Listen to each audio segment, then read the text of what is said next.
आज हमारे टॉपिक है ग्रामर को कैसे सही करें। LP board special class 10th के लिए, ठीक है, हम सब लोग पढ़ने वाले हैं। तो सबसे पहले ग्रामर का एक एक क्वेश्चन को देखेंगे और उसकी कॉन्सेप्ट को समझेंगे। देखिए, ये जो क्वेश्चन आपके सामने दिख रहा है, तो मैं ऐसे करने वाला बिल्कुल नहीं हूँ कि इसका जो आंसर है वो बताने वाला, इसका रीजन भी बताने वाला हूँ। मेन आपको रीजन समझना है। ऐसे तो कई आप मिल जाएंगे, आपको कहीं भी ऑब्जेक्टिव मिल जाएंगे तो आप टिक कर लेंगे, लेकिन आपको जानकारी रखना ये बहुत बड़ी बात है।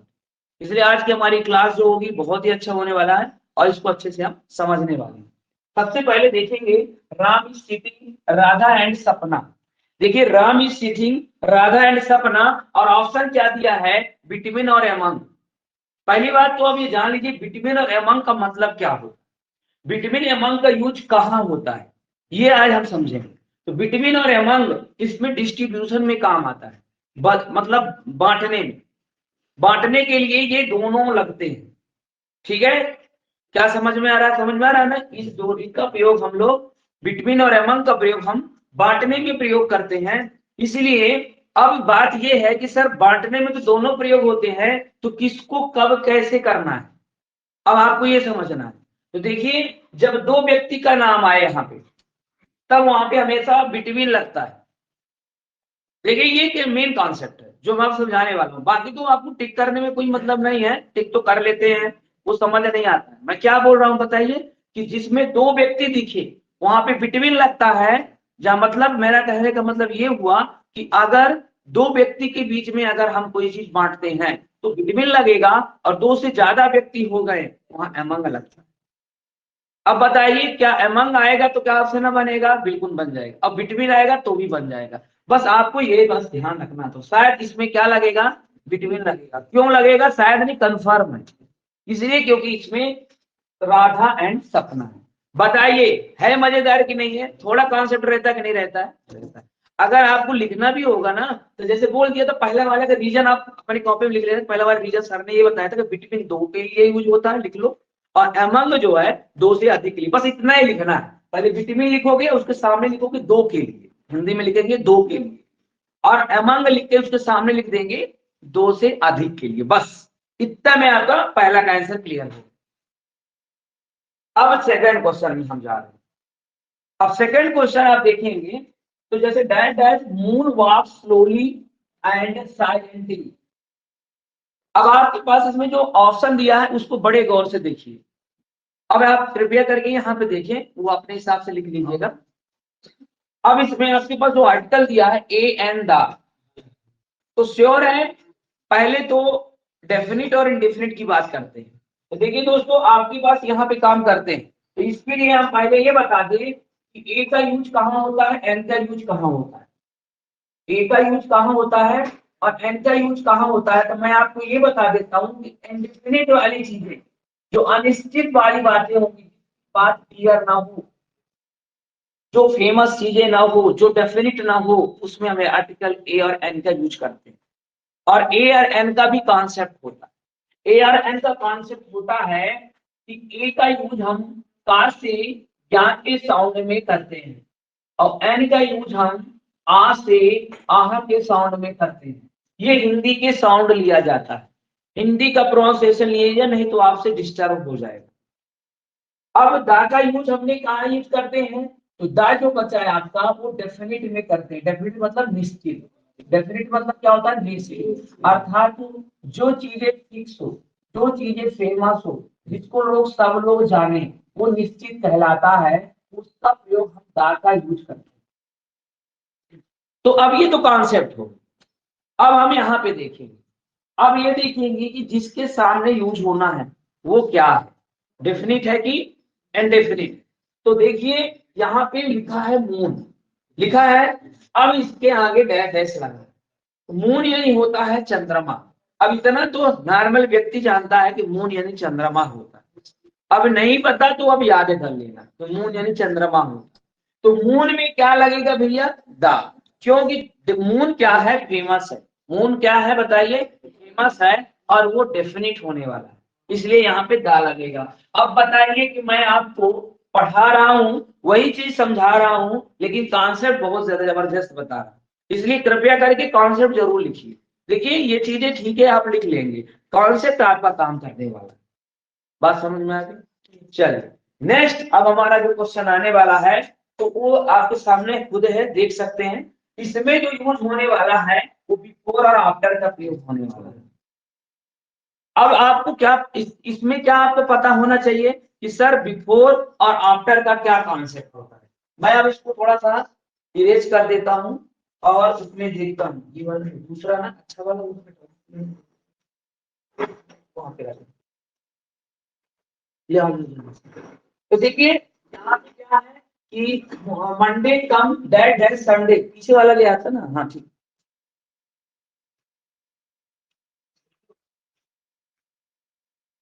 देखिए यहाँ पे हम जो बात करने वाले हैं यहाँ पे क्या है, ये हमें कॉन्सेप्ट यहाँ पे बता दिए, ये वाला 100%, ठीक है, ये वाला समझ में आ गया। अब देखिए इसमें हम क्या करेंगे कि बिफोर और आफ्टर का यूज आप पहले कॉन्सेप्ट बता दें आपको, बिफोर और आफ्टर, ठीक है। तो देखिए अभी जैसे सभी के कॉन्सेप्ट में बताता जा रहा हूं तो आप एक क्वेश्चन लगा रहे हैं लेकिन आपके बहुत सारे क्वेश्चन का काम आने वाला, क्यों भाई, सही है। इसलिए अब बिफोर और आफ्टर का मतलब समझो। बिफोर का प्रयोग के पहले अर्थ होता है, के पहले मतलब पहले का अर्थ होता है बिफोर, आफ्टर यानी के बाद, क्या होता है, के बाद, इसका कॉन्सेप्ट यही है। आफ्टर का प्रयोग बाद में और बिफोर का पहले का कॉन्सेप्ट पहले के पहले में होता है। जैसे कल बिफोर हुआ और आने वाला आज का बाद, आज के बाद आपकी क्लास तो आफ्टर हुई, ठीक है, कहने का मतलब समझ रहे हैं ना। अब यहाँ पे देखते हैं मंडे कम संडे। मंडे जो है संडे के पहले आता है कि संडे के बाद आता है, तो यहाँ पे लिखा है संडे, मंडे कम संडे, मंडे आता है संडे के बाद की पहले, पहले, तो यहाँ पे मैं आफ्टर लगाऊंगा कि बाद में, पहले, जय श्री राम। संडे जो है मंडे के पहले आता है कि बाद में आएगा, पहले, बाद में आने वाला, संडे के बाद आने वाला है, कॉन्सेप्ट ये होना चाहिए। इसलिए यहाँ पे क्या लगने वाला है, आफ्टर, क्या लगने वाला है बेटा, आफ्टर, भाई संडे के बाद आता है कौन, मंडे। यहाँ पे कॉन्सेप्ट एक बात बहुत कंफ्यूजिंग है, आप जैसे ये कहोगे सर इसमें क्या बोला है, मंडे संडे की, संडे मंडे की अपेक्षा संडे पूछ रहा है, संडे की अपेक्षा मंडे, ये आपको कॉन्सेप्ट गलत हो जाएगा। तो ध्यान लगा था कि मंडे कम्स यानी मंडे आता है, संडे, संडे के मतलब संडे से कंपेयर करना, तो संडे के किधर आता है, बाद में आगे पीछे आएगा, बाद मतलब आफ्टर, आफ्टर बाद में, ठीक है, पहले बाद में आएगा, ठीक है, कॉन्सेप्ट समझिए, ठीक है। तो आफ्टर और बिफोर में आपने कॉन्सेप्ट देख लिया, क्लियर है। यहाँ पे आफ्टर क्यों लगाया, सबको क्लियर हो गया, सबको क्लियर हो गया ना, मैं पूछूंगा रीजन, बताए, सबको रीजन पता होना चाहिए। चलिए अब हम लोग 4 क्वेश्चन पढ़ने वाले हैं जो 4 नंबर का है, ये है बी डैश डैश और be our teacher, be dash dash और बी आवर टीचर। अब देखिए यहाँ पे सब्जेक्ट है ऑबी यानी आज्ञा का पालन करना चाहिए, अवर यानी अपने, टीचर यानी टीचर का। अब मैं थोड़ा सा इसके ऑप्शन को समझा दूं, इसको मैं कॉन्सेप्ट बता दिया, कृपया करके मैं कहूँ या ना कहूँ जो जरूरी कॉन्सेप्ट है उसको लिख लिया करें अपने मन से, अपने मन, जैसे मैंने इसका कॉन्सेप्ट बताया तो आपको लग रहा है कि तो लिख लो बिना बिना कहे, क्योंकि मैं हर चीज में रफ करता जाऊंगा, क्योंकि मेरे पास जगह की कमी है, इसलिए समझ में आ रहा है ना, तो मैं वहीं पे बताऊंगा क्योंकि वहां पे मेरा दिखेगा सब लोगों को भी और विजुअलिटी भी सही आती है, ठीक है, इसलिए तो जल्दी जल्दी आप लोग लिख लिया करिए। अब मैं इसको हटा देता हूँ, अब यहाँ पे दूसरा चौथे नंबर का कॉन्सेप्ट आने वाला है, इसलिए मैं यहाँ पे चौथे नंबर का कॉन्सेप्ट बताऊंगा। चौथे नंबर में ये था कि ऑट टू, शुड और मस्ट। देखिए यही भी एक मॉडर्न वर्ब है, ought, O U G S T, O U G S T, ought to, must, M U S T, must, और एक शुड, इनका यूज आपको पता होना, क्योंकि इन्हीं में आपको तीनों में से किसी एक को चूज करना है, ऐसा ना है, देखो और टू शुड मस्ट, इन्हीं में से किसी एक को क्या करना है, चुनना है आपको, इसीलिए आपको क्या है, इसकी कॉन्सेप्ट पता होना चाहिए, जानकारी लेनी है। तो चलते हैं इसके, देखिए अब इस पे कॉन्सेप्ट क्लियर करिए। और टू का जो यूज होता है, हम लोग जो और टू का यूज करते हैं वो ज्यादातर नैतिकता वाली बात, ईश्वरता वाली बात, यानी जो डिसिप्लिन वाली बात जब हो, या जो अच्छी वाली बातें हो, जो आपके बड़े लोग सिखाते हैं बचपन से, वो सारे चीजें ऑट टू लगाता है। जैसे हमें बड़ों को रिस्पेक्ट करना चाहिए, तो ऑट टू लगेगा वहां पे। तो जितनी भी अच्छी बातें होती हैं, अगर मैं थोड़ा सा एक शब्द लिखूं, अच्छी बातें जो हमें बुजुर्ग सुना समझाते हैं कि बेटा ऐसे नहीं करते हैं, ये गलत बात ना, ऐसा, तो वहां पे आपके ऑट टू लगता है। क्या लगता है? आज के बाद जान लीजिए। अब ये बताओ मेरे को ऑट टू, इसके बाद मस्ट का प्रयोग क्या होता है कि जैसे मान लीजिए मेरे को अवश्य जाना चाहिए, मेरे को अवश्य जाना चाहिए, ऐसी बात बताया जाए जहां पे ज्यादा जरूरी हो, अवश्य जगह बोध हो, जहां नेसेसरी हो, आपको वहां पहुंचना बहुत ही जरूरी है, ऐसी बात अवश्य का बोध हो, वहां मस्ट का लगे। अवश्य जहां लगे वहां क्या लगना चाहिए? मस्ट का प्रयोग होता है। जैसे मान लीजिए मैं कह दूं आपको जबलपुर अवश्य जाना चाहिए, इसका मतलब आप must.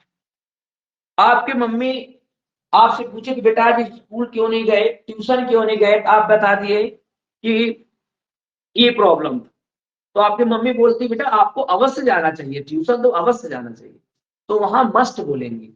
You must go to coaching centre, you must, वहां पे मस्ट लगता है। आपको अपनी स्कूल नहीं जाते हो, पता चला मम्मी को कि आप स्कूल नहीं जाते, तो आपसे वहां पे क्या यूज होगा? मस्ट। आपके पिताजी आपसे बोलेंगे you must go to school, ये मतलब आपको अवश्य जाना चाहिए स्कूल, क्योंकि वो जरूरी है, वो बहुत जरूरी चीजें है। इसलिए ऐसी बात जहां जरूरी चीजें हों वहां मस्ट लगना चाहिए। किसी की अगर गमी पड़ गई, आपके गांव परिवार में है, तो वहां तो आपको अवश्य ही जाना चाहिए, क्योंकि गमी में जाना है, खुशी में हो सुड, वहां सुड लगेगा। भैया आप जाइए खुशी में, उसके यहाँ ना भी जाओ, एक बार जाओगी तो दुख नहीं मानेगा, लेकिन अगर उसको दुख पड़ी है और आप वहां नहीं जाओगे तो उसको दुख लगेगा। इसलिए जहां मस्ट वहीं लगेगा। और शुड मतलब होता है जनरल, समान अर्थ के लिए। समान अर्थ के मतलब ये होता है कि मैं ऐसा बता दूं कि जैसे मान लीजिए आपको कह दिया जाए सर आज फुल्की खा लूं, खा लो, खा लेना चाहिए, कोई जरूरी नहीं है। सर आज क्या करूं, आज मैं खेलने जाऊं कि नहीं जाऊं, शुड, जाना चाहिए नहीं जाना चाहिए, आज अगर टाइम हो आपको तो शुड है, नॉर्मल है जाना।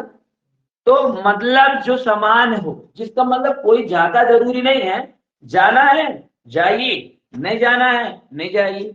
बगल वाला है उसकी यहाँ बच्ची की शादी है तो जाओ, लड़की की शादी है आपके ऊपर, क्योंकि लड़की की शादी में काम ज्यादा होता है इसलिए मस्ट। लेकिन अगर लड़की की शादी है, बारात जाना है, कोई दिक्कत नहीं, शुड। कोई एक घर का आदमी जा रहा है, छूट है आपके लिए। और अगर घर की लड़की की शादी है, मस्ट, क्योंकि वहां जाओ, काम करवाओ, देखो, क्योंकि आप उसके यहाँ हेल्प करेंगे तो आपका भी हेल्प करेंगे। तो समझ में आ रहा है ना, मैंने एग्जाम्पल बता रहा हूँ बेटा, लेकिन समझाने की कोशिश कर रहा हूँ कि हमें क्या कब लगेगा। अब ये बताइए, अब आ जाते हैं फोर कॉन्सेप्ट में कि be that as of be our teacher are to should and must. तो टीचर की आज्ञा को पालन करना चाहिए, तो आपके पापा आपको बोलेंगे शुड और टू, मस्ट नहीं बोलेंगे। क्योंकि देखो यार, टीचर आपको कह रहा है तो टीचर उस समय पनिशमेंट में कुछ भी कह सकता है, इसलिए वहां मस्ट नहीं बोला जाएगा, अवश्य। ये है और टू, मतलब वो रिस्पेक्ट है। नहीं करो तो क्या तुमको टीचर कंटाप में मारेगा? नहीं मारेगा भैया। अब हम तुम्हारी यहाँ से मार्केट से जा रहे हैं, आपकी इच्छा, आपने नमस्ते किया तो ठीक है, नहीं किया तो हम तो कहेंगे तुमको यार नमस्ते हमसे करो यार, कैसे आदमी हो यार, नमस्ते नहीं करते हो, बताओ तुम्हारे सामने खड़े हैं। तो बोलेगा सॉरी सर, नमस्ते सर। तो ऐसे नहीं है, वो आपके लिए ऑट टू मतलब है, रिस्पेक्ट है, ऑट टू है। वो इसलिए क्योंकि आपका डिसिप्लिन में, तो जो चीजें डिसिप्लिन में आते हैं वहां ऑट टू लगता है, जहां जरूरी है वहां मस्ट लगता है, जहां सिंपल का है वहां शुड लगता है। और सबका अर्थ ना प्लस चाहिए होता है, लास्ट में ना प्लस चाहिए। जैसे हमें खाना चाहिए, हमें जाना चाहिए, हमें सोना चाहिए, ऐसे ना चाहिए, ना चाहिए आता है इसमें, तभी ये लगते हैं। तो क्या हिंदी की बात अभी नहीं है, आपको मेन कॉन्सेप्ट ये है। ये कॉन्सेप्ट समझ में आ गया होगा। अब इसको आप चाहें तो नोट कर सकते हैं, मैं अब दूसरा वाला दूं। अब देखिए, ये जो प्रीपोजिशन आपके 5वें नंबर का ऑप्शन दिख रहा होगा, ये 5वें नंबर का जो ऑप्शन है, ये 5वें वाला जो ऑप्शन आप देख पा रहे हैं, इसमें जो है ऑन और अपान दिया गया है। क्या दिया गया है? ऑन और अपान, है ना। ऑन और अपान का यूज हम देखेंगे। तो हमारा 5वें नंबर का कॉन्सेप्ट चल रहा है। ठीक है, किसी कोई प्रॉब्लम तो नहीं ना? बढ़िया समझ में आ रहा है? ठीक है। ऑन और अपान का यूज कहाँ? देखिए, अगर हम ऑन की बात करें और अपान की बात करें, तो यहाँ पे पहले मैं पढ़ देता हूँ question. The book is the table, the book is the table. तो देखिए बेटा, यहाँ पे सबसे सटीक जो आंसर होने वाला है आपका, वो बहुत सिंपल सा है। ऑन मतलब जस्ट किसी चीज के ऊपर। मैं आपको चीज और समझा, एट, ऑन, एक और है एट, ऑन और एक इनटू। ये तीनों चीज, चारों नहीं पांचों चीज जितना है, इसको मैं समझा दूंगा। देखिए, मैं बोला था ना कि अलग अलग क्लास में नहीं ले सकता, लेकिन हाँ, हर चीज का कॉन्सेप्ट आपको। तो अगर इस तरह के एग्जाम में आया हूँ बहुत क्वेश्चन तो ठीक है, नहीं आया तो भी ऑन टेबल, ये तो ऑप्शन तो वही आएंगे ना, ऑप्शन तो वही रहेंगे, बदलेंगे तो नहीं ऑप्शन। ऑप्शन तो व्हाट, टू, मस्ट यही लगेंगे। तो जब जानोगे आप तब लगाओगे वहां पे। तो अब देखिए, ऐड का प्रयोग कहाँ करें? ऐड का प्रयोग जैसे कोई कुर्सी रखी है, मान लीजिए यहाँ पे कोई चेयर है, ठीक है, यहाँ पे क्या है, कोई चेयर है, और इसके बगल में कोई चीज रखी है, तब उसे बोलोगे ऐड। क्या बोलोगे बेटा? ऐड। या तो कोई टाइम बताना हो, जैसे 9 बजे मैं आऊंगा, तो आई शैल कम एट 9 o'clock। एट लगता है वहां पे, टाइम बताने में भी एट लगता है। दूसरी बात, एट हम लोग ज्यादातर किनारे, पोजीशन की स्थिति में अगर हम देखिए, पोजीशन में हम आज बता रहे हैं, तो पोजीशन में किनारा कोई है तो एट लगता है। कोई जुड़ा हुआ अटैच हो लेकिन किनारे हो, उसे क्या कहेंगे? एट। लेकिन अगर कोई सेंटर बीच में ही आ गया, उसे ऑन लगाते हैं। क्या लगाते हैं? ऑन। किसी के ऊपर रखी हुई चीजों को ऑन करते हैं। जैसे आपके टेबल के ऊपर है, ऑन है, ये आपके टेबल के ऊपर है, ऑन है, ये भी आपके टेबल के ऊपर है, ऑन है। कोई चीज आपकी जैसे बैग रख देते हो आप अटैच करके पीछे नीचे, तो वो ऐड हो जाता है। अब इसके बाद, तो ऑन मतलब क्या होता है? सीधे ऊपर, और ये किनारे। कोई चीज किसी को बहुत प्रॉब्लम नहीं हो रहा ना? अब इनका प्रयोग क्या होता है कि जैसे अंदर, जैसे अपन हम लोग स्टडी कर रहे हैं इन क्लास, इन क्लास क्यों? तो ऊपर छत है, और उसके अंदर हम अंदर आकर के और अपना अध्ययन कर रहे हैं, पढ़ रहे हैं। सही है ना? इसलिए इन क्लास यहाँ पे ज्यादा कॉन्सेप्ट हो। तो इन मतलब में होता है अंदर। आप कहोगे सर जी इंटू कहाँ लगेगा? इंटू मतलब जैसे कि गति में हो, पहली बात तो वो व्यक्ति गति में हो, वो ऑब्जेक्ट गति में हो, और दूसरी बात वो उस पर घुस जाए। जैसे जब आप दौड़ते हुए जाते हो और स्विमिंग पूल में छलांग लगा देते हो, तो स्विमिंग पूल में आप छलांग लगाएंगे, 100% आप पानी के अंदर चले जाएंगे, तो इंटू वहां लगेगा। इंटू का मतलब में अंदर जाए लेकिन गतिमान में। जैसे एक कैट है और कैट जंप्ड इनटू वाटर, बिल्ली जो है जंप कर दी, किस पे जंप कर दी? पानी। तो इनटू हो जाएगा, क्यों? तो भैया इनटू मोमेंट भी दिया, गति भी है, और जाके वो अंदर भी चली गई।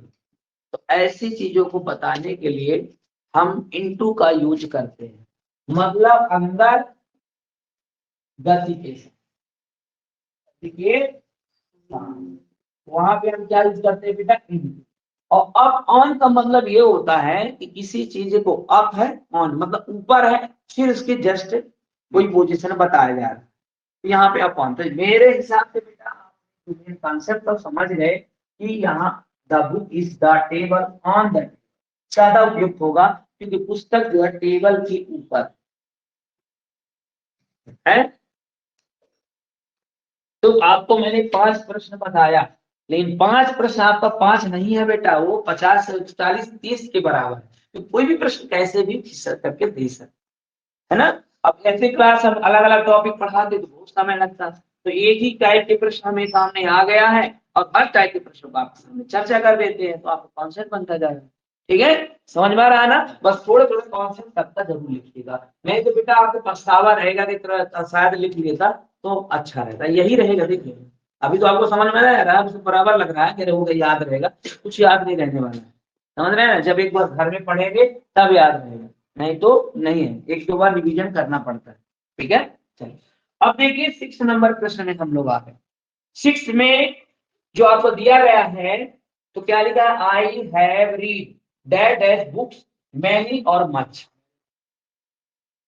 तो पहले आपको क्या पता होना चाहिए कि मैनी और मच का प्रयोग कहां हो, तब तो मतलब है इसको पढ़ने का, है ना? बाकी लगा देने से नहीं कि मैं बोल दूंगा भाई मैनी होगा, हाँ सर मैनी होगा, है ना? इसलिए तो आप इसको हटा देते हैं। और अब कौन से चलने वाला है, कौन से नंबर का कॉन्सेप्ट चलने वाला है, जल्दी बताइए। इस नंबर का कॉन्सेप्ट चलने वाला है। नंबर का कॉन्सेप्ट जो है आपके पास वो है एक मैनी और एक क्या है बेटा? मैनी और मच। तो मैनी का अर्थ होता है, पहली बात जान लीजिए, सिंगुलर। सिंगुलर मतलब एक सिंगुलर काउंटेबल। हाँ, काउंटेबल मतलब जिसको हम गिना जा सकते, गिना जा। अब कहोगे सर मच का प्रयोग अनकाउंटेबल में। अनगिनत तो मतलब ये होता है जिसको हम नापने की तुला वगैरह यूज करते हैं। जैसे अगर अनाज की बात करें तो अनाज को आप अनकाउंटेबल बोलो। क्यों अनकाउंटेबल बोलोगे? क्योंकि भैया उसको किसी चीज की मेजर करने की यूनिट चाहिए और उसमें मेजर करते हैं। और काउंटेबल किसे कहते हैं? जैसे 1 2 3 के हिसाब से कर देते हैं। लेकिन कृपया आप सोइएगा नहीं, बोर बहुत गजब हो रहे हो, इसलिए सोइएगा नहीं, क्योंकि ये आपके लिए सुनहरा मौका है बेटा। ये आपका अगर काम बन गया तो जान लीजिए बहुत बड़ा काम रोल आउट हो जाएगा ही। समझ में आ रहा है ना? इसलिए थोड़ा सुनिए, क्योंकि क्लास आज की बता रहा हूं मैं कि क्लास ही ऐसे बनाया हुआ हूं, मैं जान के बनाया हुआ हूँ कि आपके कॉन्सेप्ट बिल्कुल क्लियर हो जाए। समझ रहे हैं ना? इसलिए बहुत सोच विचार के आज क्लास चल रही है, थोड़ा सा ध्यान से सुनिए, सोएगा कोई नहीं। तो अनकाउंटेबल और काउंटेबल। अनकाउंटेबल किसे कहते हैं? जिसको गिना नहीं जा सकता, नहीं जा सकता। और काउंटेबल जिसे गिना जा सकता। अब ये बताइए अनकाउंटेबल में जैसे लिक्विड की जितनी चीजें होती हैं, लिक्विड मिल्क हो गया, वाटर हो गया, ऑयल हो गए, ये सब आपके अनकाउंटेबल में होते हैं। और जैसे बुक हो गए, ऐसे चीजें जिसको गिन सकते हैं, बैग हो गए, बहुत सारे कार हो गए, बहुत सारी चीजें, ये सब आपके क्या हो जाएंगे? काउंटेबल। इसलिए यहाँ पे आप बताएंगे, आप लोग खड़े होइए थोड़ा सा, आप बताइए यहाँ पे बताइए मेरे को, मैनी लगेगा कि मच लगेगा? क्यों लगेगा मैनी? किसको देख के आप नहीं लगा रहे हैं? बुक को देख के लगा रहे हैं, रीड को देख के लगा रहे हैं, है को लेकर दिखा रहे हैं, किसको लेकर दिखा? बुक्स। बैठ, क्योंकि उन्होंने बुक्स को देख करके लगा रहे हैं। क्यों? क्योंकि बुक्स एक काउंटेबल है, इसलिए यहाँ पे क्या लगेगा बेटा बता दो मेरे को? सर मैनी लगेगा, इसलिए इसका सही आंसर आपका मैनी होने जा रहा है। ठीक है, चलिए नेक्स्ट है 7 नंबर क्वेश्चन में हम चर्चा करेंगे। 7 वाले क्वेश्चन में चर्चा करने वाले हैं हम कि भैया physics that is not different subject. अब एक बार बता दो, फिजिक्स में एस लगा है इसलिए आपको कंफ्यूज किया। कुछ ऐसे शब्द होते हैं जिसपे मैथ, मैथमेटिक्स एस लगा रहता है, फिजिक्स, इकोनॉमिक्स लगा रहता है ना, लगे रहते हैं इनमें। और इनको लड़के क्या समझ जाते हैं कि यस लगा इसलिए प्लूरल हो, मतलब बहुवचन समझ जाते। लेकिन फिजिक्स एक सब्जेक्ट, उसमें कई पार्ट्स हैं, लेकिन है तो एक सब्जेक्ट, इसलिए कहीं ना कहीं इसका बात एक सिंगुलर का भाव उत्पन्न होता है, इसलिए यहाँ पे सिंगुलर हेल्पिंग वर्ब लगता है। तो अब आपके कॉन्सेप्ट 7 वाले में पहुंच गए, वो कॉन्सेप्ट क्या रहेगा ये पहले जानिए। जो 7 नंबर का क्वेश्चन है उसमें कॉन्सेप्ट ये होने वाले हैं कि आपको ये पता होना चाहिए, टेंस पता हो चाहे ना पता हो, लेकिन आपको ये पता हो सिंगुलर हेल्पिंग वर्ब कौन होते हैं, प्लूरल हेल्पिंग वर्ब कौन होते हैं, ये आपको पता होना चाहिए, नहीं तो आप कोई काम का नहीं रहेगा। बता दे रहे हैं, देखो अभी यहाँ पे जो डेवलप हो रहा है, यहाँ कोई टेंस पहचानने की जरूरत नहीं। ये क्वेश्चन जो आपके बनने जा रहा है या कोई टेंस के हिसाब से नहीं हो रहा है, ये यहाँ पे जो प्रश्न आया हुआ है वहां सिंगुलर और प्लूरल के हिसाब से। इसलिए पहला क्वेश्चन आपका टेंस के हिसाब से नहीं आ रहा है कि आपको टेंस नहीं पता है कि प्रेजेंट का है कि पास्ट का है। आपसे ये पूछ रहा है कि फिजिक्स में इज लगेगा कि आर लगेगा, यानी यहाँ पे सिंगुलर और प्लूरल के हिसाब से आ रहा है। यानी एक नंबर आपको जो सही होने जा रहा है वो सिंगुलर और प्लूरल का। बताओ अगर मान लो आपका टेंस बहुत वीक है तो अभी बताओ आपके पास एक ऑप्शन दे रहा है कि नहीं बेटा इसको तो सही कर ले। ये होता बोर्ड लेवल, इसको कहते हैं बोर्ड। जितने प्रश्न है बेटा ये बोर्ड लेवल है। इसी देखो प्रश्न से समझ में आ रहा है कि ये ऐसे बनाए हुए क्वेश्चन नहीं है। एक टीचर देगा बनाकर तो कुछ भी दे देगा, पर जो एक बोर्ड लेवल एग्जामिनर देता है वो अलग, उनकी अलग सोच होती है कि बेटा अगर तेरे टेंस नहीं आ रहा तो ये टेंस तो तब भी ये तो सही कर लेगा, तेरे को नंबर तो याद आते होंगे, तेरे को सिंगुलर प्लूरल तो पता होगा। समझ में आ रहा है ना? इसीलिए वीक बच्चा भी पास होने की सीमा रहती है। ध्यान लगा करिए। तो देखिए पहले हम अब इस कॉन्सेप्ट से मैं आपको और कॉन्सेप्ट डेवलप कर दे रहा हूँ। पहली बात तो आप हम ये जानने वाले हैं इस कॉन्सेप्ट में कि सिंगुलर हेल्पिंग वर्ब कौन कौन है। सिंगुलर मतलब एक वचन, एक वचन वाले कौन कौन। सिंगुलर मतलब क्या होता है बेटा? एक। बहुत वीक होने के बच्चे भी यहाँ समझ ले, मैं तो ये कहना चाहूंगा उनका एक बहुत अच्छा मौका रहेगा। तो देखिए सिंगुलर में आप देखेंगे इज होता है सिंगुलर, एम नहीं इज होता, बताऊंगा इज होता है, वाज होता हैज होता है, ये सब सिंगुलर है। और एक सिंगुलर डज होता है, लेकिन अलग। और मैं आपको बता दूं प्लूरल वाले कौन कौन होते हैं। आर होता है, वर होता हैव होता है, और यहाँ पे थोड़ा डू लगा है। लेकिन मैं आपको एक चीज और समझा दूं कि सिंगुलर और प्लूरल आई के साथ हमेशा एम लगता है, ये इसके लिए फिक्स है। वो सिंगुलर है ना प्लूरल, आई के साथ एम लगता है। और हैड जो है दोनों में आता है, सिंगुलर और प्लूरल दोनों में हैड लगता है। इसके लिए कोई सीमा नहीं होती है। ये भैया कॉम्बो आदमी है, सबसे खुश रहता है। इसलिए हेड वाला कॉन्सेप्ट आ जाए तो समझ लेना बहुत अच्छा पेपर में आ गया। हेड सबके साथ लगता है, चाहे आई हो, चाहे वी हो, चाहे यू हो, चाहे दे हो, चाहे ही हो, चाहे सी हो, चाहे ईट हो, चाहे नेम हो, दुनिया का जो हो उस सबके साथ हेड लग जाता है। इतना मिलनसार आदमी है, दुनिया में ऐसे व्यक्ति को होना बहुत जरूरी है। ऐसे हमें हमारे यहाँ भी ऐसे व्यक्ति होना चाहिए कि बच्चों को जैसे बच्चे हो जाए, सयाने को जैसे सयाने हो जाए और सबसे खुश रहे, कभी एक दूसरे से द्वेष का जलन ना हो। ऐसा शायद शायद कभी ऐसा कोई मिल जाए। ऐसे व्यक्ति मिलने वाले शांत ही हो सकते हैं, ज्यादा व्यक्ति तो हो नहीं सकते। सही है ना? तो ये तो चलिए हेड का कॉन्सेप्ट समझ। अब हेड नहीं भूलने वाला क्योंकि इतनी सारी स्टोरी बता दिया इसे, है ना? बाकी आई के साथ एम ही लगेगा। और singular helping verb is, was, has और डज होता है। ये प्लूरल में आर, वर, हैव और डू। ठीक है। अब जो हम बताने वाले हैं, समझने वाले हैं, समझाने वाले हैं, उसको क्या है, कहाँ पे कॉन्सेप्ट है, तो ये है। यहाँ पे बताइए फिजिक्स एक सिंगुलर है, तो इनमें सिंगुलर हेल्पिंग वर्ब में से कौन सा हेल्पिंग वर्ब यहाँ पे आया है बताओ।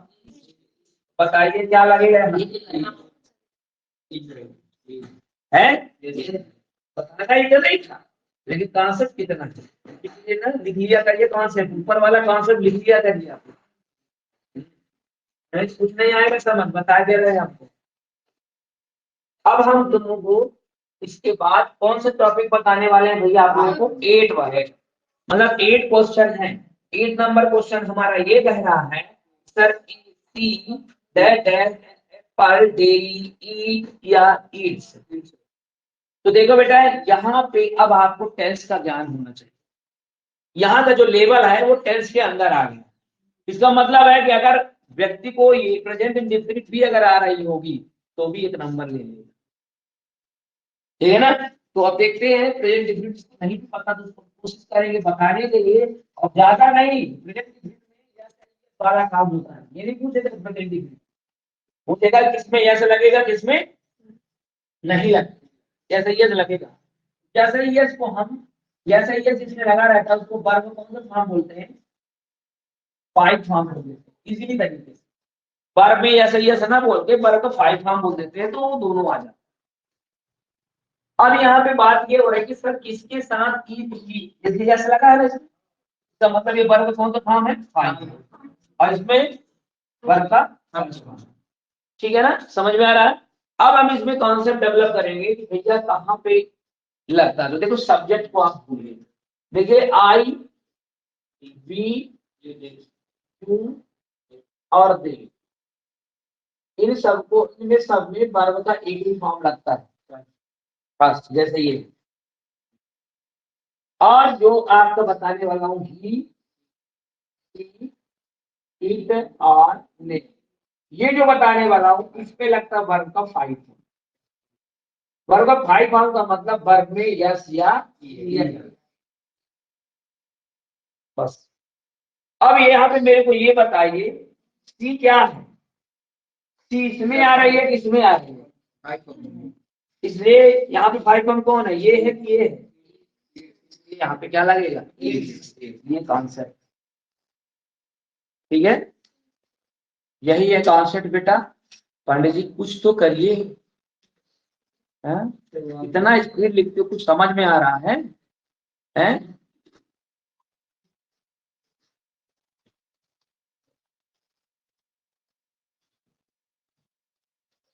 करिए करिए जल्दी। चलिए अब हमारा नेक्स्ट है, जो टॉपिक नंबर में जा रहे हैं, 8 कंप्लीट हो गया भैया, अब 9 बचा है।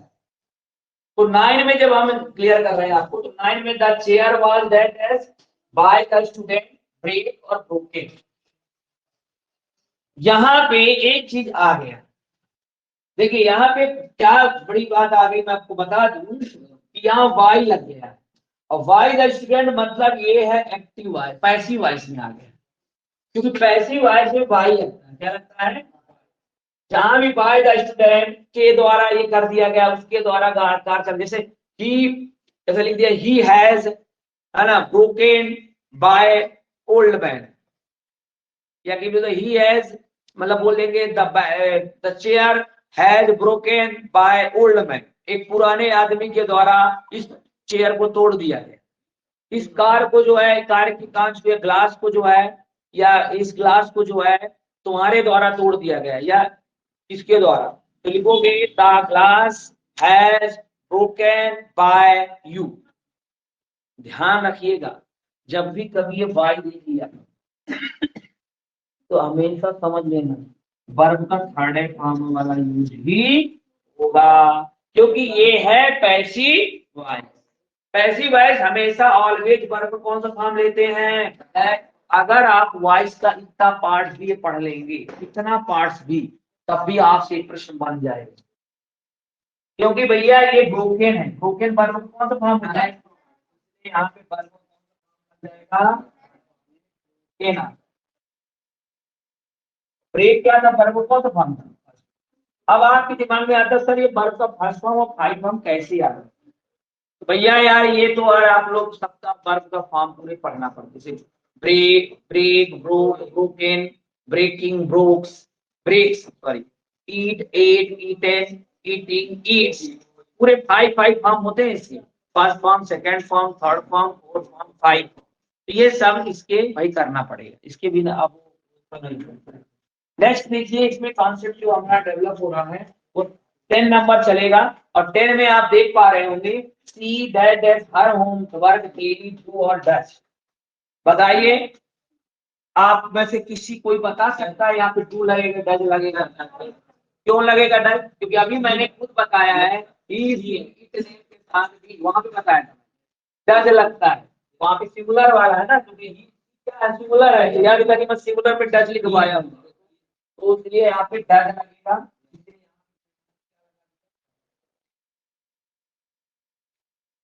वर्ब का फाइव फॉर्म, क्योंकि ही सीखने के साथ वर्ब का फाइव फॉर्म लग रहा है, इसलिए डज जो है वर्ब का फाइव फॉर्म, वर्ब का कौन सा फॉर्म है, और ये कौन सा फॉर्म है, फर्स्ट फॉर्म। इस वजह से वर्ब का फाइव फॉर्म जो यहाँ पे लग रहा है। बताइए 10 क्वेश्चन नहीं है बेटा, 10 क्वेश्चन का नाम, बहुत लंबी चीजें है, बहुत कॉन्सेप्ट चीजें, अगर आपको कॉन्सेप्ट ना बताऊं मैं तब मैं पढ़ाने से कोई मतलब नहीं, मैं आपको कॉन्सेप्ट बता रहा हूँ, इसका मतलब बहुत चीजें समझने वाली बात थी। ठीक है, तो ये वाला चैप्टर हमारा, ये वाला जो आपका यहाँ पे 10 तक क्वेश्चन था, ये स्पेशल 10 है, स्पेशल 10 क्वेश्चन को समझिए इसको, फिर हमारा स्पेशल 10 क्वेश्चन फिर दिखते हैं, फिर उसमें भी समझाते हैं। ठीक है।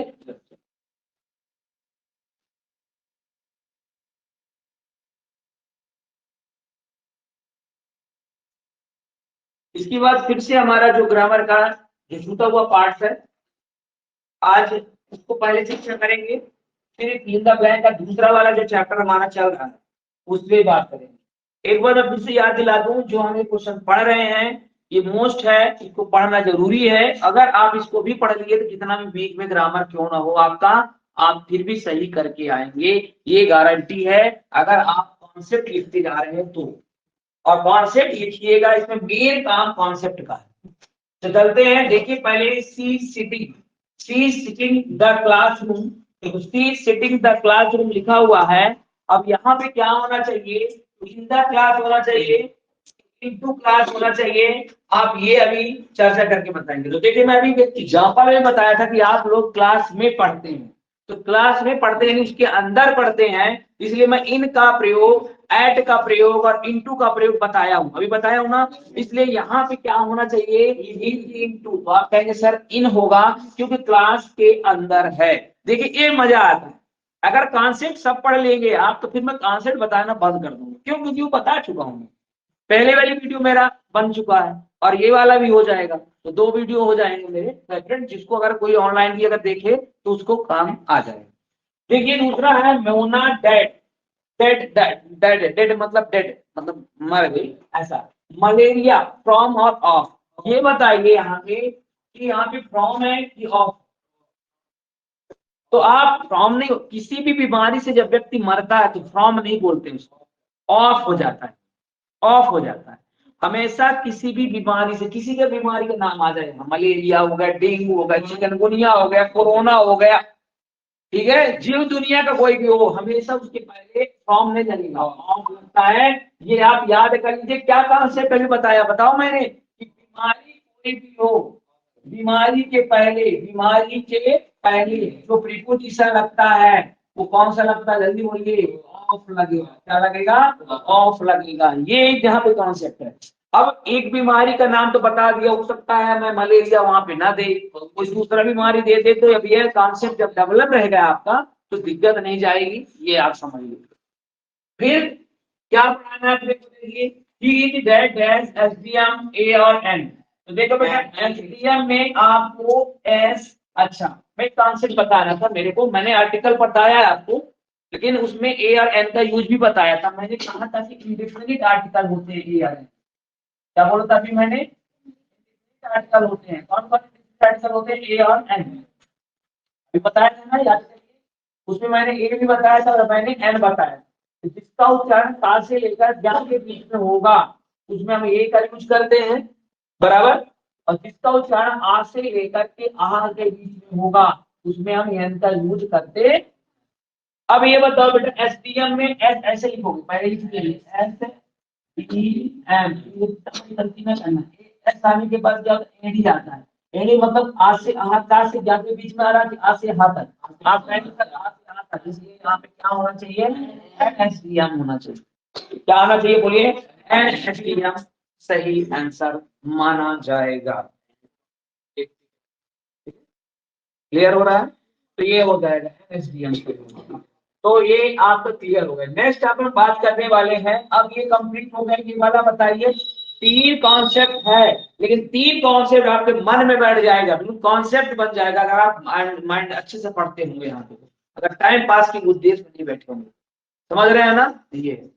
अब हमारा फिल इन द ब्लैंक का जो पार्ट चल रहा है वो भी एक मोस्ट है, और मोस्ट क्यों नहीं है भैया, ये तो पूरा है ही है। इसकी पूरे पार्ट से अगर मैं आपको रिवीजन करवा दिया ना, तो मैं बता रहा हूँ वो समय दूर नहीं है कि आपको फिल इन द ब्लैंक या डू अ दैट का जो सेक्शन डी आता है, ये सेक्शन सी, उसमें आप डिफीट हो जाएंगे, कभी नहीं हो सकते, ये विश्वास मान लीजिए आप। और 5 से 7 मिनट के अंदर वो सही कर लेंगे आप। अब रही बात ऐसे की, तो ऐसे थोड़ा याद करना पड़ेगा, वंडर ऑफ साइंस, और ऐसे के जस्ट बाद आप क्वेश्चन आंसर कुछ कुछ याद करा देंगे। विश्वास कर रहा हूँ 54 से 55 नंबर आपका सही हो जाएगा, कितना भी वीक होगा अच्छे से। समझ में आ रहा है ना, हाँ बस थोड़ा सा समझना बस पड़ेगा।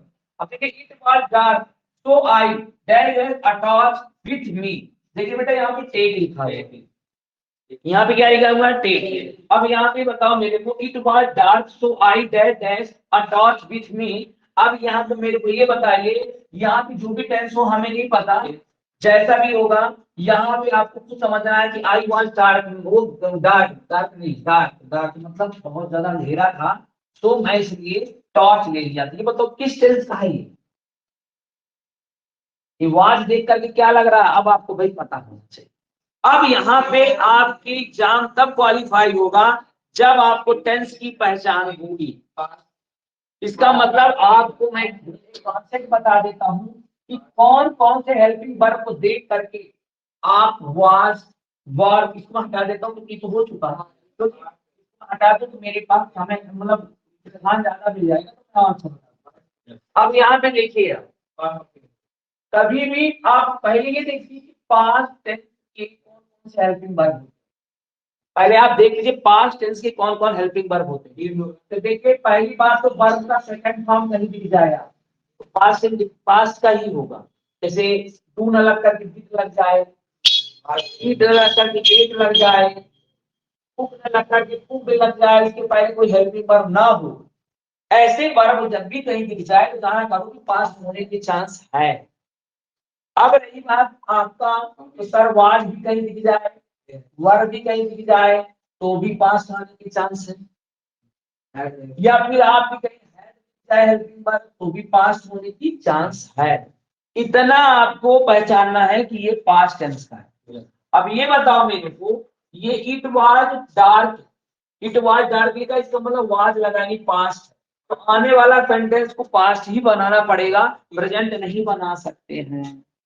इसलिए यहाँ पे टेक क्या है, वर्ब का फर्स्ट फॉर्म है, लेकिन इसमें कौन सा फॉर्म लगता है बता दूं एक बार, इसलिए टेक का सेकंड फॉर्म क्या हो जाएगा, टू।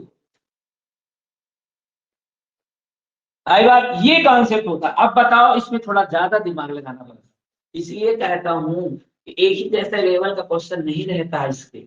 ये 5 क्वेश्चन देगा तो 5 प्रकार के क्वेश्चन देगा, एक ही प्रकार के क्वेश्चन तभी ना देगा ना। इस जैसे 10 दिया तो वो 10 ही अलग अलग देगा, उसको कम नहीं कर सकते। ठीक है ना, समझे मेरी बात, समझ में आ रहा है। इसलिए थोड़ा सा ये जानना, तो मैंने क्या कहा से बताया, 5 टेंस की क्या क्या हेल्पिंग वर्ब होते हैं, प्रेजेंट की क्या क्या होते हैं बताइए। प्रेजेंट का भी देख लो, तो प्रेजेंट में या तो वर्ब का फर्स्ट फॉर्म रहता है या तो फाइनल फॉर्म। देखो भैया, एक एक जिस तरह मैं बता रहा हूं कि इंग्लिश की दुनिया में, इंग्लिश की एक दुनिया होती है, इंग्लिश की दुनिया में अगर वर्ब का एस, किसी में एस लगा हो, जैसे ईट, किसी में कम से लगा हो, ईएस लगा हो, तो समझ लेना भैया ये दुनिया, इंग्लिश की दुनिया में एक ही है, यूनिक चीज है जो प्रेजेंट, और प्रेजेंट डिफिनिट में ही वो एस एस लगते हैं। तो किसी भी चीज में एस एस देख लिया करो, समझ लिया करो प्रेजेंट का ही है, और उसमें भी इंडिफिनिट का है। एक बात और बता दूं मैं, एक डू और डच का नाम भी सुने होंगे आपने, ये तो वर्ब का फर्स्ट फॉर्म कहलाता है, ये कौन सा फॉर्म कहलाता है, फाइल, क्या कहलाता, ये हेल्पिंग वर्ब भी यूज होते हैं, तो ये भी प्रेजेंट डिफिनिट में ही यूज होते हैं। ये भी एक अलग से दुनिया है। इंग्लिश की दुनिया में आप इजेमार के नाम देखे होंगे, इजेमार लगा होगा, तो भी इजेमार भी अगर आप देखना तो भी इसकी भी एक दुनिया, इंग्लिश की दुनिया में केवल प्रेजेंट का ही होगा, और प्रेजेंट का कौन सा होगा, प्रेजेंट का कॉन्टिन्यूअस होगा। भैया अगर आपको पता है तो ठीक है, नहीं पता है तो ये तो जाने रहोगे प्रेजेंट के भाई, क्योंकि मैं अभी आप बताने वाला हूँ जो कॉन्सेप्ट आने वाला है उससे बहुत हेल्प होने वाली है। अब एक बात और बता देते हैं, अगर आपको हैज और हैव दिख जाए, तो हैज दिख जाए तो भी इंग्लिश की दुनिया में जो है वो ये प्रेजेंट का ही पार्ट है, और प्रेजेंट के पार्ट के साथ। अब एक चीज और सुनिए आप, जब भी ये मार दिख जाए, ये तो वर्ब का फुल फॉर्म इसके साथ लगेगा अगर एक्टिव वॉइस है तो, और यही चीज पैसिव लग जाता है तो वर्ब का कौन सा फॉर्म लेने लग जाता है। और पैसिव पहचानने क्या तरीका होती है, वाई लगा रहता है, क्या अभी बोला ना मैं, इसके द्वारा कांच को तोड़ दिया गया, वाई लगेगा तो वो पैसिव पैसिव कहलाते हैं। तब ये एजेएमआर के जगह में वर्ब का कौन सा फॉर्म लगने लगेगा, मतलब उसके साथ। और अगर एक्टिव वॉइस है तो वर्ब का फोर फॉर्म ही लगेगा।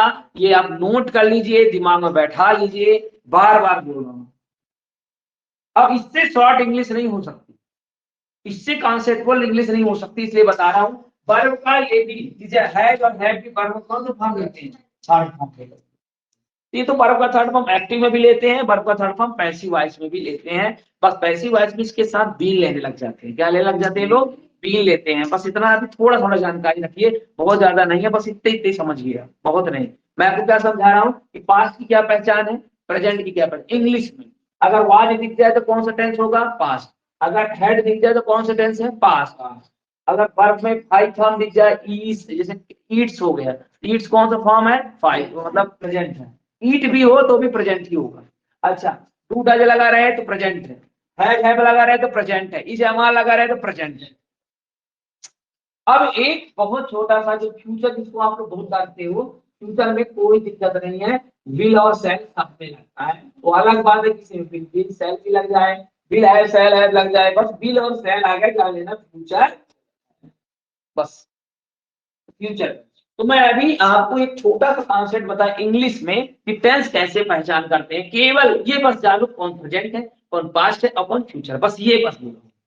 अभी मैं कोई उसकी पार्ट की बात में अभी नहीं किया हूँ, ज्यादातर किया होऊंगा तो मैं उस तरह से प्रश्न लेने के लिए नहीं बोल रहा हूँ, क्योंकि यहाँ पे ऐसे भी व्यक्ति बेचारे बैठे हैं इनको टेंस का अभी आज से आज तक की स्पेलिंग भी नहीं है, पता ही भी नहीं है कि मतलब टेंस की क्या वैल्यू। मैं मानता हूँ, लेकिन ये नहीं कहता हूँ क्योंकि भाई देखिए आपकी गलती नहीं है, ये कहीं ना कहीं हमारे पढ़ने से और कहीं ना कहीं हम ध्यान नहीं देते हैं। हमारे स्कूल में उसी तरह पढ़ाई करा दी जाती है, ट्यूशन में करा दी, लेकिन आपको कॉन्सेप्ट का ध्यान, ऐसा नहीं कि सबको है, मतलब कुछ लोगों को हो सकता है। और मैं ये भी नहीं कहता कि भाई नहीं हो सकता आपसे आता हो, है ना, ये भी हो सकता। तो चलते हैं अब। हाँ, अब इसमें आते हैं दूसरी वाले में, ठीक है। तो ये पूरा कॉन्सेप्ट मैंने बता दिया, यानी पहले में पढ़ाया लेकिन बता पूरे कर दिया मैं हेल्प के लिए। अब हम दूसरा, I reach the station, the train had already leave. Verb का वर्ब लिया है ना, वर्ब कौन सा फॉर्म है? लीव्ड का सेकंड फॉर्म लिफ्ट होता है, लिफ्ट।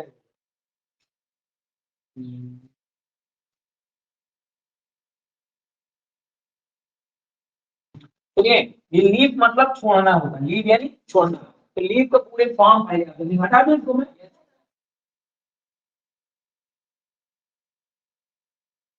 देखिए leave second form left, third form भी लेफ्ट होता है। अब फोर्थ फॉर्म इसका होता है लीविंग। क्या होता है बेटा? लीविंग, लीविंग इसको फोर्थ फॉर्म बोलते हैं। और इसके में ऐसा लग जाएगा कि क्या हो जाएगा? लीविंग। तो भैया लेफ्ट इसका वर्ब का सेकंड फॉर्म, थर्ड फॉर्म भी वही रहता है, इसलिए यहाँ पे लीव की जगह में क्या हो जाएगा? यहाँ पे लेफ्ट। अच्छा, आप मेरे को कोई ये बताए कि ये किस टेंस का है? आई देन आई रीच, रीच कौन टेंस का है? कौन बताया? थर्ड फॉर्म या कि सेकंड फॉर्म? जब इसके पहले कोई हेल्पिंग वर्ब नहीं है, इसका मतलब इसको सेकंड फॉर्म समझते हैं। अगर इसके पास कोई हेल्पिंग वर्ब होता तब ये थर्ड फॉर्म होता। कभी कभी कोई चीज ऐसी होती जो सेकंड फॉर्म थर्ड फॉर्म एक जैसे होते, जैसे यही है ना, सेकंड फॉर्म एक जैसे है ना। तो अब इसके बाद अगर हेल्पिंग वर्ब लगता है तो ये है मतलब, अगर नहीं लगता तो ये सेकंड फॉर्म। तो देखिए यहाँ पे कुछ हेल्पिंग वर्ब नहीं लगा, आई के साथ कहा बीच में कुछ लगा, ये जेएमआर बाद वर्ब कहीं लगा नहीं लगा, इसका मतलब आई के साथ बीच लग गया, इसका मतलब ये पास्ट इंडिफिनिट में है। किसमें है? यानी ये पास्ट में, पास्ट का टेंस है। पास्ट का टेंस सेकंड फॉर्म होता है कि नहीं? तो आया हूँ। तो अरे यार ये पहली बात बता, फिर इसके बाद दूसरा चालू होगा तो स्टेशन हैड, हाँ इसका मतलब ये पास्ट था, इसलिए पास्ट परफेक्ट लगा। तो पास्ट परफेक्ट के चक्कर में ये वर्ब को कौन सा फॉर्म लगेगा? थर्ड। इसलिए यहाँ पे क्या लग जाएगा? लेफ्ट। आई बात समझ? मतलब आप ये ध्यान रखा करिए कि अगर शुरुआत चाहे पास्ट से है तो पास्ट ही रहेगा, वो भलाई से अलग बात है, पास्ट परफेक्ट हो जाए, पास्ट कॉन्टिन्यूअस हो जाए, वो अलग बात है, लेकिन पास्ट जिस टेंस से शुरू होगा वही टेंस में वो खत्म भी होता है। ठीक है, ध्यान रखिए। चलिए तीसरा वाला देखिए, my brother is very strong, he lift 100 kg of weight, छोड़ दिया मतलब लिफ्ट। तो ये बताइए हाँ यहाँ पे सर मैं कहता हूँ कैन और कुड, ये बताओ यहाँ पे माई ब्रदर इज स्ट्रॉन्ग, अब कहोगे सर ये तो चीज लगा है, चीज लगा तो कौन सा टेंस है? अरे मैं ये नहीं पूछ रहा हूँ, मैं ये बता रहा हूँ कि बता चीज लगा तो कौन सा टेंस है? प्रेजेंट। बस ये जानो, ये मत बोलो, मैं फिर बोलो कंटिन्यूअस है, मैं और बस नहीं पूछ रहा हूँ, मैं आपसे पूछ रहा हूँ कौन सा टेंस है? प्रेजेंट। अब यहाँ पे देखिए ही कैन, अब यहाँ पे कैन और कुड लगा, तो देखिए अगर ये चीज प्रेजेंट में है तो प्रेजेंट में हमेशा कैन लगता है। अगर यहाँ पे पास्ट होता, बीता हुआ कल बताता, तो यही कुड हो जाता, इसलिए यहाँ पे कैन लग रहा है।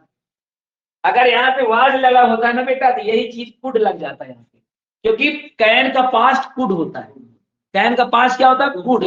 और प्रेजेंट क्या होता है? कैन होता है। इसी तरह बिल का पास्ट गुड, सेल का पास्ट शुड। आई बात समझ? तो ये ध्यान रखा करिए। तो यहाँ प्रेजेंट के चक्कर में यहाँ पे कैन लग रहा है। क्या लग रहा है? कैन।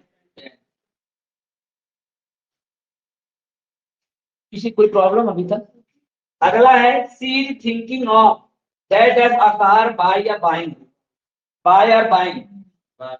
देखो भैया आप सुनिए, यहाँ पे वर्ब का कौन सा फॉर्म है? फर्स्ट। और ये कौन सा फॉर्म है? फोर्थ। आईएनजी लग जाता है तो वर्ब कौन सा फॉर्म लग जाता है? एक कॉन्सेप्ट फिर डेवलप करिए, बोलिए। वर्ब में अगर आईएनजी लग गया तो वर्ब कौन सा फॉर्म होता है? Fourth form. फोर्थ मतलब वर्ब में आईएनजी। अब ये बताओ, मैं आपको क्या बताऊं कि यहाँ पे इज लगा है और यहाँ थिंकिंग ऑफ लिखा है और आकार लगा है। ही इज थिंकिंग ऑफ आकार, बाय कार होगा तो बाइंग कार, बाइंग। क्यों? क्योंकि रीजन है कंटिन्यूअस का है और कंटिन्यूअस वर्ब का कौन सा फॉर्म लेता है? Fourth form. इसलिए अब भैया, अब इसका मतलब अब आप टेंस का भी अंदर ज्ञान होना जरूरी। यानी पास्ट प्रेजेंट कंटिन्यूअस में आईएनजी लगता है, किसी भी कंटिन्यूअस हो, चाहे चाहे प्रेजेंट का कंटिन्यूअस हो, चाहे पास्ट का कंटिन्यूअस हो, चाहे फ्यूचर कंटिन्यूअस, सब में वर्ब का फोर्थ फॉर्म ही लगता है। ये आईएनजी। चलिए दूसरा है repair the dead window just now broken break. बताइए, अब यहाँ पे बताइए, repair the window just now. Just now को देख के आपको क्या लग रहा है किस टेंस का होना चाहिए? जस्ट नाउ को देखकर ही आप बता सकते हैं। प्रेजेंट पास्ट में जस्ट नाउ मतलब अभी, लेकिन टूट चुका है तो उसके लिए क्या लगेगा? ब्रेक होगा तो ब्रोकन। जस्ट नाउ मतलब काम हो चुका है, अभी अभी काम हुआ है, इसका मतलब बीती हुई चीजें हैं। बीती हुई चीजों के लिए क्या लगता है? ब्रोकन। ब्रेक नहीं लगेगा, ब्रोकन। तो ब्रोकन वर्ब का थर्ड फॉर्म है। देखिए मैं पूरी फॉर्म दिखा दे रहा हूँ। ब्रेक यानी तोड़ना, ब्रोक यानी तोड़ा, ब्रोक और broken, BROKEN, broken, breaking, break, पूरे फॉर्म इस तरह याद होते हैं। तो शायद आपको बोर लगा होगा, क्लास थोड़ा सा टफ लगा होगा, क्लास में थोड़ा सा है। इंग्लिश इंग्लिश जैसे सब्जेक्ट और इतना शांत भाव से बैठ जाना ये बहुत बड़ी बात है। ये बहुत ही मतलब क्या बताऊं, बहुत बड़ी बात है, क्योंकि जानते हो मैक्सिमम इंग्लिश में जितना मन लगा के रख लेना वो आपके लिए बहुत अच्छा होने। ध्यान रखना, ये जो इंग्लिश का जो डर है ना हम लोगों को, एंग्लोफोबिया, इंग्लिश से डर, एंग्लोफोबिया हम लोगों को हटने वाला, एंग्लोफिल होने वाला है। एंग्लोफिल फील यानी लव होता है, फील यानी क्या होता है? लव। तो प्यार होने वाला है इंग्लिश से, ठीक है। अभी आप लोगों का इससे डर था ना, अब फील होने वाला है। ध्यान रखिएगा, बस थोड़ा सा माइंड करना पड़ेगा। देखिए बेटा, एक संडे का और कुर्बान करना पड़ेगा, लेकिन मतलब एक संडे या